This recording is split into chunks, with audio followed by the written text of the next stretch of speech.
Il segretario nazionale dell'UDC Lorenzo Cesa ad Agrigento in occasione di un confronto sul tema l'impegno dei cattolici in politica, il valore della dottrina sociale.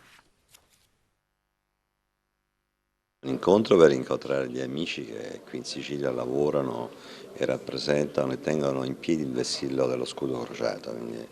questa è la cosa più importante, quindi un incontro dopo le elezioni europee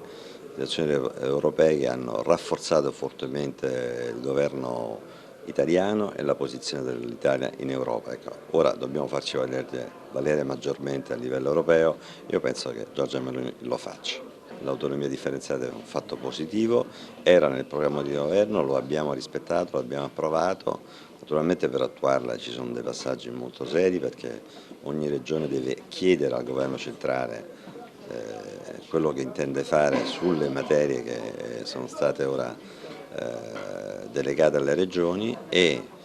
tutto questo viene poi approvato dal Parlamento. Ma in mezzo a questo c'è un'altra iniziativa, quella delle opposizioni che sicuramente ci porteranno ad affrontare un referendum. Saranno i cittadini a decidere se l'autonomia differenziata deve essere approvata o meno. Noi siamo nella patria di Sturzo, quindi nella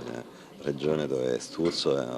ha dato poi origine alla nostra storia, alla nostra iniziativa politica. Sturzo era un autonomista, quindi aveva al centro dell'iniziativa politica di Sturzo c'era l'autonomia dei comuni, allora non si pensava alle regioni, ma insomma ogni regione, così come la Sicilia, deve avere l'autonomia di potersi gestire. L'autonomia differenziata porta a questo, a dare responsabilità al Presidente della Regione Calabria, al Presidente della Regione Campania, Puglia, tutte le regioni del sud, così come le regioni del nord, devono avere la responsabilità di amministrare bene le risorse che arrivano. Purtroppo non è stato sempre così e mi auguro che attraverso questa iniziativa, che prevede peraltro però che ci siano sostentamenti consistenti da parte dello Stato, soprattutto per raggiungere i livelli essenziali di prestazione, no? Ecco, si porti avanti con molta serietà, ma come le ripeto bisogna passare attraverso sicuramente un referendum. Oggi mettiamo in gioco la dottrina sociale della Chiesa perché la dottrina sociale della Chiesa parla della centralità dell'uomo, dei suoi bisogni, delle necessità del lavoro, da tutelare i lavoratori. Mettiamo in gioco quelle necessità che servono al popolo italiano perché dietro il sipario ci sono tante difficoltà.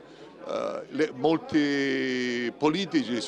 recitano a soggetto, ma di fatto le difficoltà sono enormi, i giovani che non trovano occupazione, le famiglie che non possono vivere, gli studenti che non possono comprare tutti i libri e il fabbisogno per andare a scuola, almeno 1 su 4, questo non lo dico io, sono i dati e i sondaggi che sono stati fatti, quindi una situazione di grande difficoltà. La gente che non va a votare è più del 50% perché vuole un partito di ispirazione cattolica e noi ci siamo, vogliamo costruire questa opportunità, vogliamo fare la rete nazionale dei cattolici impegnati in politica, vogliamo fare quella rete che voleva Paolo VI,